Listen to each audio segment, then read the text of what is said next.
Merci. Merci beaucoup. Merci.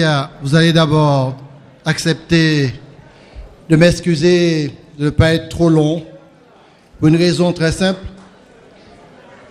c'est que je reviens d'un voyage et d'une mission confiée par la Martinique et le parti.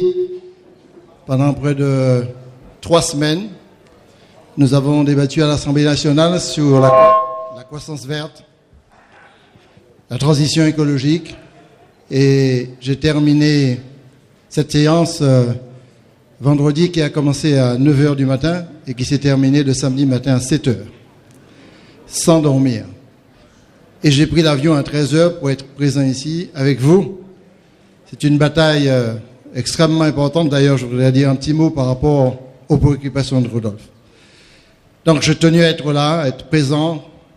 Je voudrais tout d'abord remercier l'organisation du parti de faire un travail aussi important, de rassembler, comme tu dis, Serge, secrétaire général, les petites mains, ceux et celles qui ont organisé cette manifestation au plus haut niveau, le bureau politique du parti. Saluer, bien entendu, Rodolphe et toute son équipe au Marin. Vraiment merci. Parce que nous avons une très belle rentrée politique. On le doit certainement à la mobilisation du parti, mais aussi et surtout par la mobilisation qu'il y a dans le sud de la Martinique, au cœur du Marin. Merci, Rodolphe. Je voudrais aussi, sans nommer qui que ce soit, parce que je crains d'oublier certains, remercier l'ensemble des élus, bien entendu les élus du Parti progressiste martiniquais, mais tous les élus, amis, camarades, frères de combat qui sont présents ici avec nous et qui nous accueillent.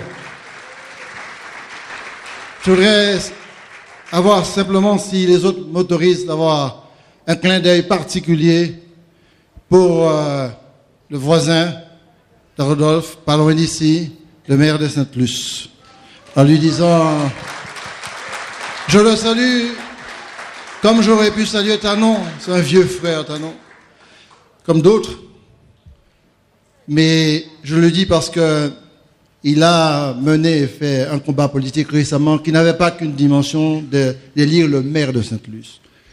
Il fallait commencer à mettre fin à un hiatus de l'histoire en Martinique et plus particulièrement dans le sud de la Martinique. J'y reviendrai, la formule employée par Rodolphe est une formule excellente. Oui, et Édouard de Lépine pourrait parfaitement l'expliquer historiquement, il y a eu pendant près de 20 ans un hiatus en Martinique et ce hiatus, il faut absolument arrêter et recommencer à vivre avec des grandes idées. Je ne citerai pas le hiatus comme ça, mais on comprendra très bien c'est quoi le hiatus. Le travail commencé par notre cher collègue de la ville de Sainte-Luce, commencer à mettre une fin au populisme, continue dans une autre commune qui tente de se libérer, faisant la distinction entre le patriotisme et une organisation politique néfaste pour l'ensemble de la Martinique.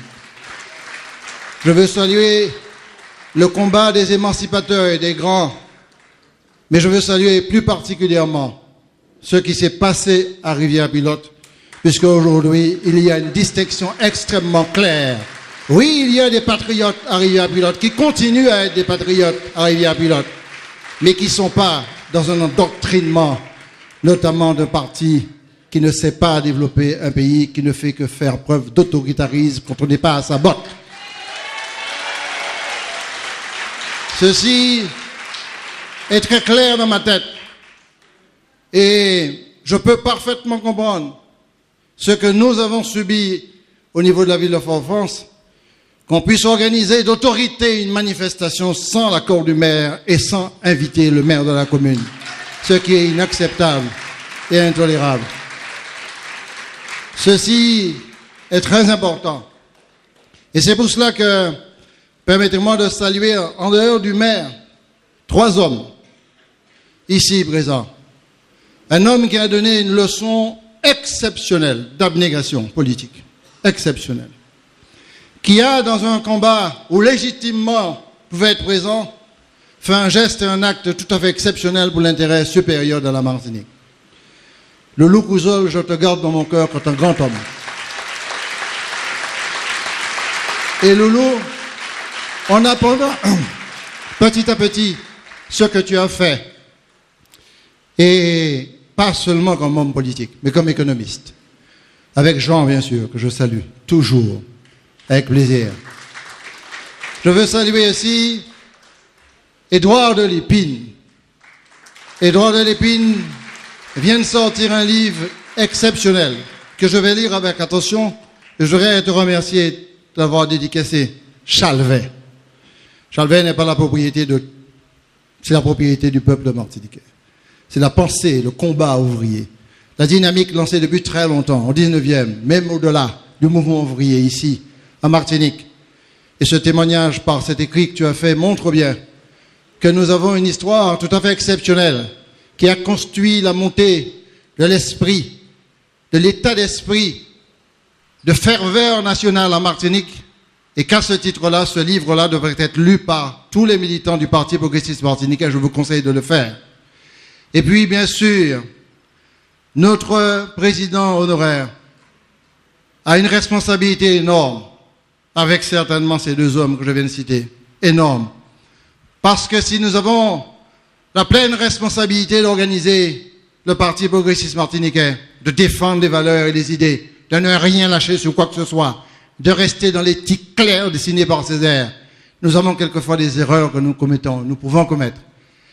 Nous sommes très heureux que vous soyez là. Parce que ce que Rodolphe a dit ce matin, c'est véritablement le cadrage intellectuel d'une politique progressiste dans ce pays. Et j'ai écouté avec attention. Nous te remercions d'avoir accepté de jouer ce rôle. On ne remplace pas Césaire, on ne remplace pas Dicker et on ne remplace pas Camille Darcière. La seule chose, tu portes en toi les valeurs essentielles de ces grands hommes et nous te remercions de nous les transmettre au quotidien. Merci beaucoup. Je tiens aussi à dire merci à l'équipe dite de l'Alliance. Quand je dis l'Alliance, c'est très large. L'Alliance dépasse le seul précaré d'être élu. À partir du moment qu'on confisque l'Alliance parce qu'on considère que l'Alliance est dans le précaré de l'élu, on fait une erreur grave. On ne partage pas l'idée, on n'accepte pas le changement et on se stigmatise à la moindre observation. L'Alliance qu'il y a aujourd'hui et qui anime la Martinique, plus particulièrement à la région, mais aussi à la collectivité départementale, est un exemple exceptionnel de cohésion et d'organisation. Je voudrais tout d'abord remercier la présidente du Conseil général de la Martinique, Madame Josette Manin, qui fait un travail exceptionnel au Conseil général, difficile. Elle est en train de redresser une collectivité qui était mise sous les genoux et une collectivité qui avait été vraiment mise en grave difficulté sur le plan financier. Elle est bien entendu aidée par l'ensemble de l'équipe du Parti progressiste martiniquais et des autres membres de la gauche, avec bien sûr comme grand soutien David Zobda, ici présent. Je tiens aussi à féliciter le nouveau président de la communauté du Centre, qui prend la succession de Pierre Samo, qui a fait un grand boulot à Kassem. Bien entendu, Tanon, ce travail, tu le fais, je te connais au Parlement des Bessanaïens, tu fais ton job, tu fais ton travail, nous comptons sur toi pour qu'on puisse continuer à travailler dans l'organisation démocratique des choses. Et c'est très important pour nous. Et puis, puisque tu viens d'arriver, je suis très content de recevoir la femme qui est maire de la commune de naissance d'Aimé Césaire. Je vais parler de Mme Casimirius Marie-Thérèse.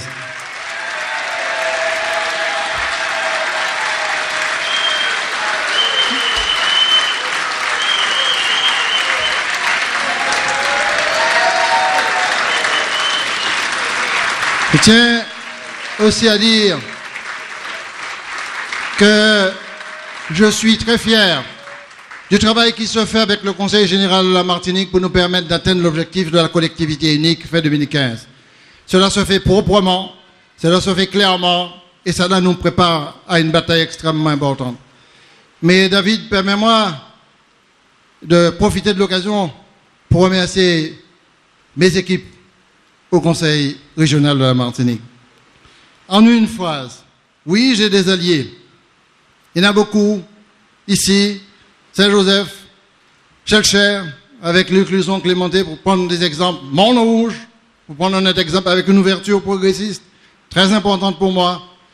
Mais je n'ai jamais eu de problème avec qui que ce soit dans mon équipe. Et je suis extrêmement fier de diriger cette équipe qui fait un travail exceptionnel depuis 4 ans pour l'ensemble de la Martinique. Et cette équipe fait un travail exceptionnel dans le respect strict.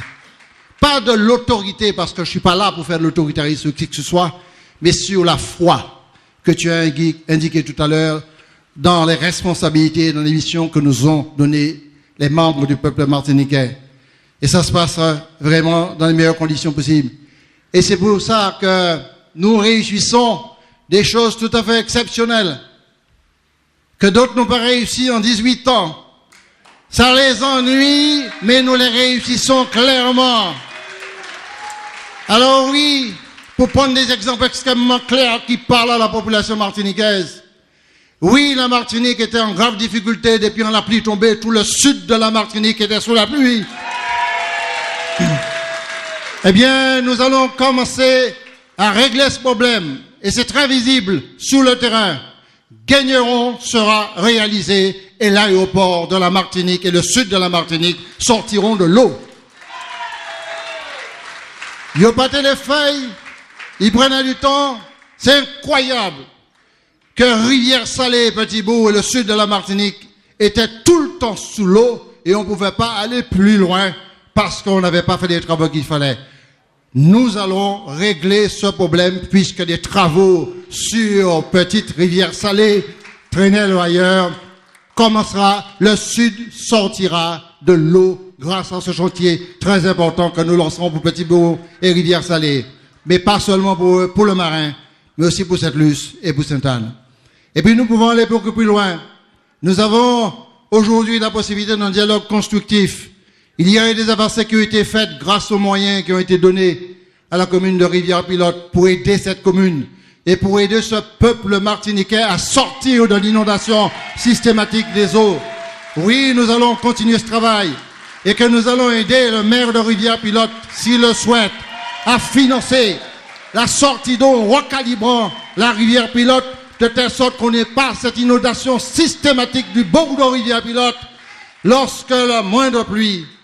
Vous savez, ce que nous disons aujourd'hui, lorsqu'on dit qu'un homme est visionnaire, il est vraiment visionnaire. Il avait vu ça 50 ans auparavant. Qui aimait Césaire. Le canal de Vassor a été traité, maîtrisé, calibré par son investissement, par sa vision, par son combat.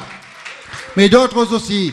Ces travaux sont, de mon point de vue, tout à fait légitimes. Oui, nous allons, en matière de croissance verte, continuer le travail que nous avons commencé.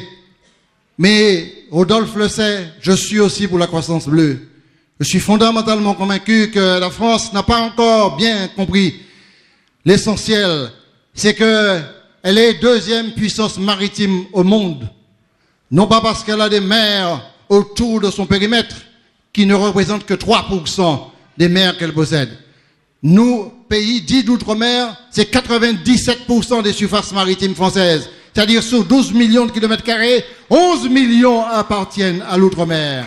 Et qu'à ce titre-là, nous n'avons qu'1% de connaissance des richesses sous-marines et souterrains de cette richesse biologique en matière de biodiversité. Donc nous sommes totalement d'accord là-dessus aussi.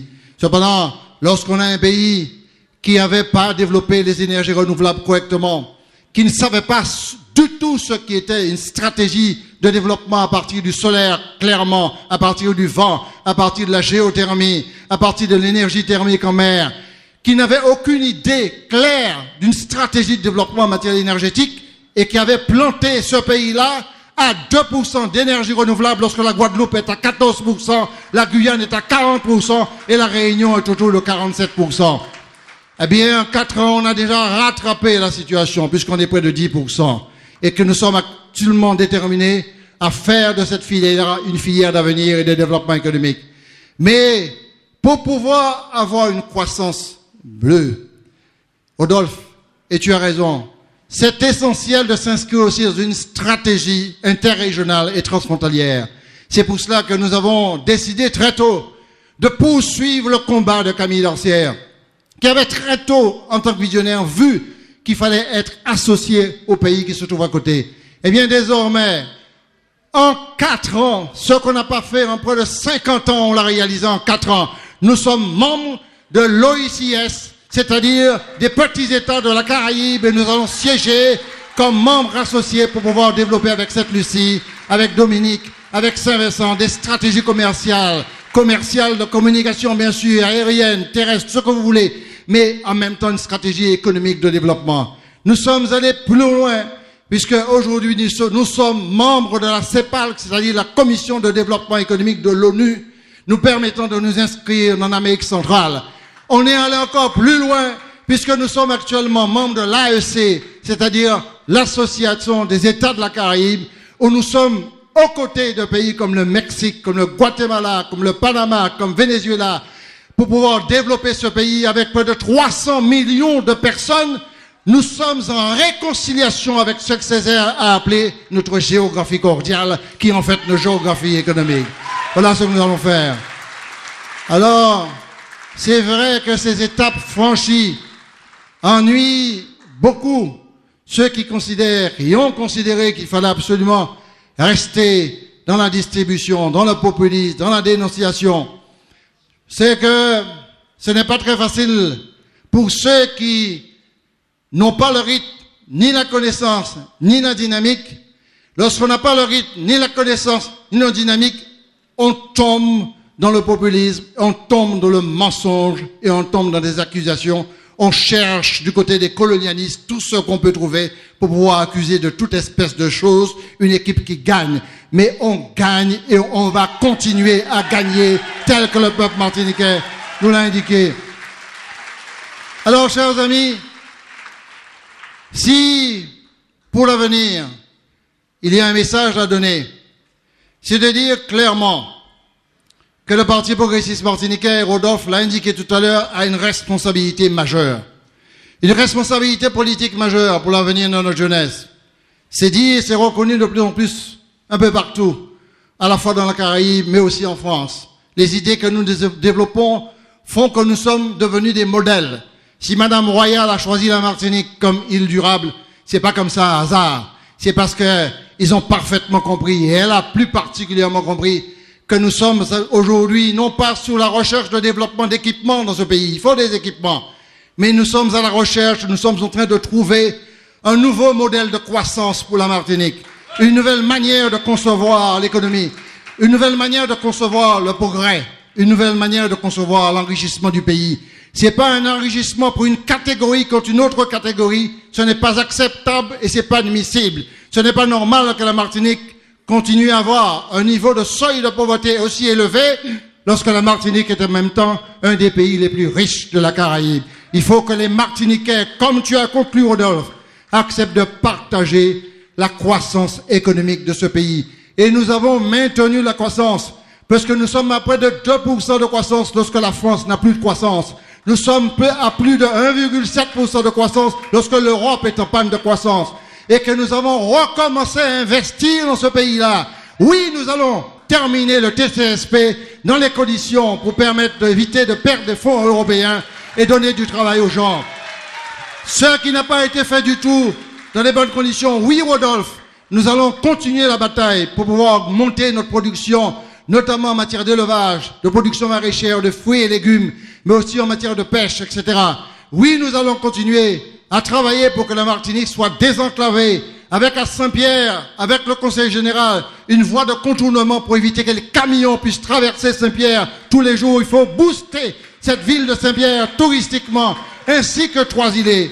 Oui, nous allons faire la liaison infrastructurelle entre Carrère et Brassy-Lorraine pour éviter que les gens soient obligés de rentrer au Lamentin et ressortir pour aller vers le nord. Oui, nous voulons mener un combat tout à fait essentiel dans le nord de la Martinique pour pouvoir désenclaver le nord qui a été abandonné pendant très longtemps, le pôle de Grand Nord de la Martinique, sur le plan agricole, sur le plan infrastructurel. Oui, nous allons le faire.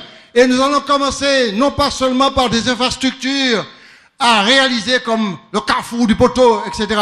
Mais nous allons commencer comme Aimé Césaire nous l'a indiqué, par la voie de l'émancipation, par la culture, le désenclavement par la culture. Et nous allons installer le premier Cermac bis à Basse-Pointe, à l'habitation Gradis, pour que les jeunes du Nord aient des lieux d'apprentissage à la culture, ne seront pas obligés de descendre à Fort-de-France pour venir au cinéma. Oui, nous allons aussi accompagner à la restauration des salles de cinéma de Trinité, de Sainte-Marie. Nous allons faire tout cela pour permettre au Grand Nord. Oui, nous allons chercher à désenclaver Grand-Rivière, parce que ce n'est pas normal que Grand-Rivière soit enclavé en concertation avec le Conseil général. Nous allons réaliser une deuxième voie de contournement.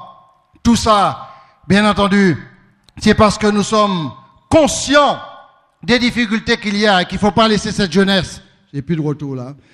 Il ne faut pas laisser cette jeunesse en difficulté et que le taux de chômage qu'il y a actuellement en Martinique est totalement inacceptable et que ce n'est pas normal qu'aujourd'hui, qu'on soit à 50-52% des jeunes de moins de 27 ans en inactivité.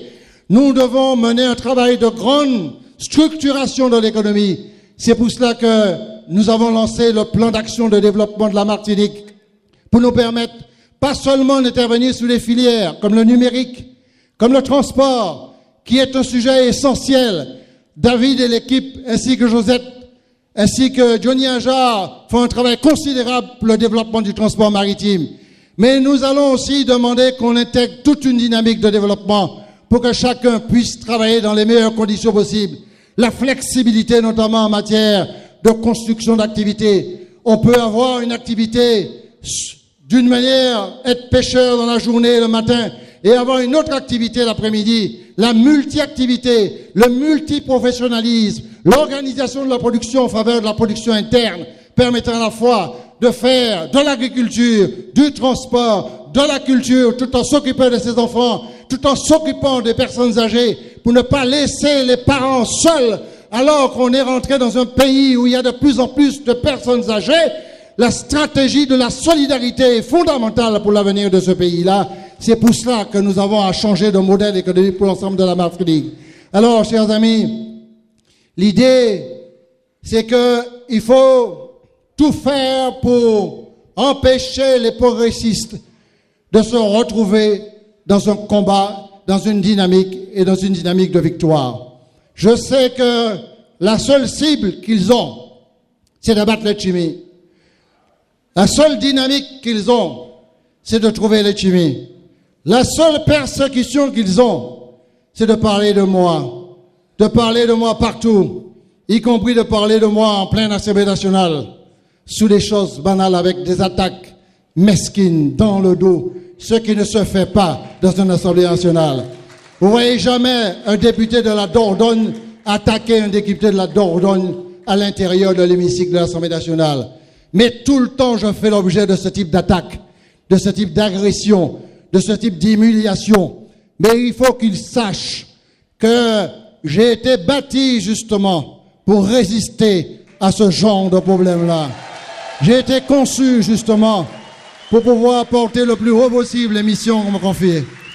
Et de la manière la plus simple, lorsqu'on est face à de telles bassesses, il n'y a qu'une chose à prendre, c'est de prendre de la hauteur.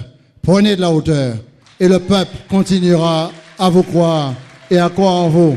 Prenons de la hauteur, allons le plus loin possible et ne faisons pas de 2015, et je suis sûr que mes partenaires comprendront parfaitement ça, ne faisons pas de 2015 un objectif personnel. Aucune collectivité n'appartient à qui que ce soit, comme d'ailleurs aucune pensée n'appartient à qui que ce soit. Ce qui est important, ce sont les grandes valeurs qu'on porte en soi. Et qu'à partir du moment que vous avez en véhicule ces éthiques et ces valeurs en soi, vous pouvez aller très loin. Mais si vous réduisez cette portée-là qu'à votre seule personne, je vous jure que votre chemin sera extrêmement court et que vous ne verrez jamais l'horizon des libertés se présenter à vous. Je vous le jure.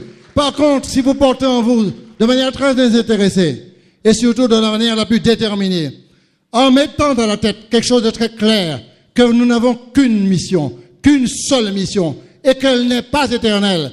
L'éternité n'existe que pour ceux qui croient en quelque chose de très céleste, ou que ceux qui croient qu'ils ont une mission démiurgique sur terre, et qu'à la limite, dès que vous ne pensez pas comme celui qui considère que c'est lui qui possède la vérité, vous devenez un ennemi incroyable à injurier, à insulter. Et j'ai assisté personnellement à quelque chose de ce type à Sainte-Marie. Je trouve déloyal et surtout inacceptable que parce qu'un homme, notamment le maire de Sainte-Marie, n'est pas sous la même ligne qu'un monsieur, qu'à partir de ce jour, qu'il devienne un animal, une bête à abattre et surtout quelqu'un... Oui, mais mon oui, bon. Je reprends. Je le dis clairement, à partir du moment qu'on a le sentiment d'un truc démiurgique, eh bien, on considère que l'autre n'a pas le droit de penser. Et je le dis très clairement, j'ai assisté à quelque chose d'incroyable. À partir du moment que quelqu'un, je l'ai vécu à Sainte-Marie, n'est pas sous la même position d'idée, eh bien, cette personne devient un ennemi et il faut absolument abattre cette personne dans une radio, l'insulter, l'injurier. Non, la démocratie veut qu'on doit respecter chacun. Et sachez que je respecte chacun et que je ne demande rien à qui que ce soit. Letchimy, le Parti progressiste martiniquais et tous les hommes et les femmes qui sont avec lui ne font pas de transactions, ne font pas de marketing politique. Ils ont une idée, une pensée, le respect, une vision et ils travaillent avec tous ceux qui veulent aller dans le sens de l'intérêt du peuple martiniquais. C'est pour cela que 2015 est une année très importante. Mais c'est une année qui nous permet de bien préparer ce qu'on appelle la bataille de la collectivité unique. Il y en a qui se disent père de la bataille de la collectivité unique. Ils disent c'est eux qui crient. Rodolphe et Edouard pourraient parfaitement faire la démonstration de savoir quelle est la dynamique et qui est à l'origine justement de la création d'une collectivité unique qui pratiquement avait déjà été créée si ce n'était pas une censure du Conseil constitutionnel. Les hommes qui ont mené ce combat-là, ce sont des progressistes. À côté de Césaire d'Arcier-Radical, il y avait d'autres, de Rodolphe, il y avait d'autres. Il y avait certains qui étaient très proches de nous à cette époque-là et qui poussaient l'audace jusqu'à réciter par cœur la poésie d'Aimé Césaire. Mais entre-temps, ils nous ont trahis. Donc ils restent là où ils sont. Ce n'est pas un problème pour moi, ni pour qui que ce soit. La seule chose, c'est que je considère qu'il faut les rester extrêmement ouverts à toute idée, à tout contact, à toute discussion. Cependant, il y a des limites dans la discussion qu'on ne va pas dépasser. C'est la limite de l'éthique politique et des valeurs politiques pour que le pays puisse avancer dans de bonnes conditions. C'est dans ce sens que je vous propose, je vous demande. Bien sûr, nous allons rencontrer nos partenaires. Bien sûr, nous allons rencontrer et discuter à fond avec nos partenaires pour corriger ce qui, pendant les 4 ans, a pu nécessiter des corrections. Mais nous avons un objectif extrêmement précis pour l'avenir du pays. Nous devons absolument réussir cette bataille-là. Vous savez, la bataille a été essentielle au cours des 50 dernières années.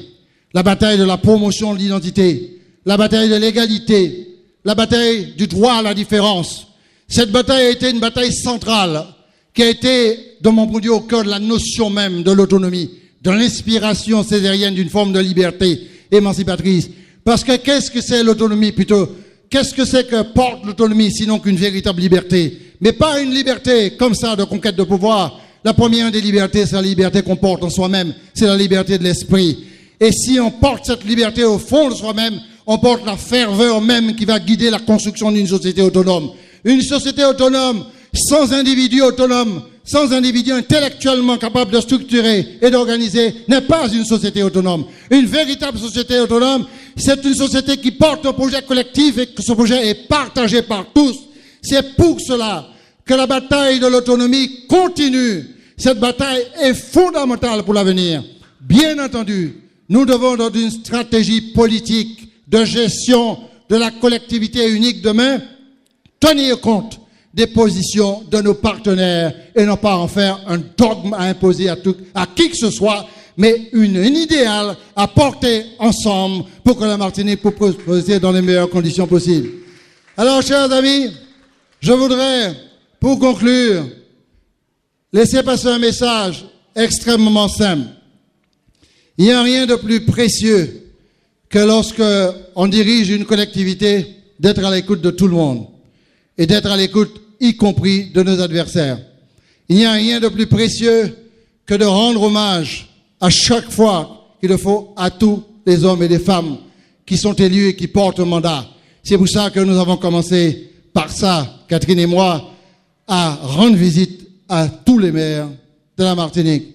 Nous allons continuer puisque les nouveaux maires élus seront visités et j'ai indiqué à Nicolas que le prochain maire qui sera visité sera la commune de Sainte-Luce. Bien entendu, il n'y a rien de plus précieux de rester sur des lignes et des valeurs qu'il ne faut pas changer au gré des circonstances. Il faut aussi comprendre que nous ne sommes pas isolés dans le monde seul comme ça, que nous sommes dans un contexte difficile, mondial, compliqué, avec une dette qui ne cesse d'augmenter en France, avec un déficit qui, à mon avis, va s'aggraver, avec une capacité d'investissement de la France qui sera très réduite, avec un contexte européen extrêmement compliqué, avec des bulles spéculatives et financières dans le monde qui met sous tutelle les États, et surtout une dynamique financière et d'austérité qui risque de mettre à mal les finances publiques et ne permettent pas d'investir comme on l'attendait auparavant.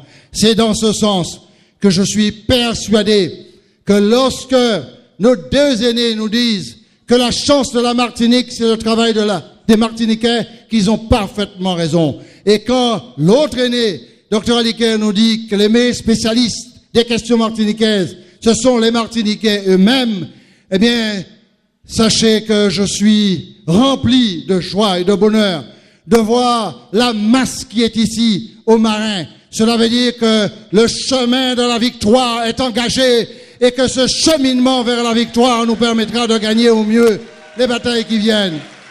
Et lorsque je viens d'entendre les jeunes du Parti progressiste martiniquais structurer leurs pensées, faire des propositions d'organisation du militantisme, je suis encore avec beaucoup d'espoir parce que si nos aînés ont rempli leurs responsabilités, si je suis déterminé à remplir avec mes camarades mes responsabilités, nous devons en toute humilité assurer l'arbre de la transmission. Et c'est par transmission successive qu'on pourra permettre à la Martinique de trouver son authenticité de combat et surtout sa capacité de transcender pour pouvoir remporter la victoire, mais avec nos camarades, nos alliés et tous les Martiniquais. Merci, bon dimanche, bon combat et merci pour ce moment d'espérance. Merci pour ce combat que vous voulez mener avec nous et que nous avons gagné ensemble. Merci beaucoup.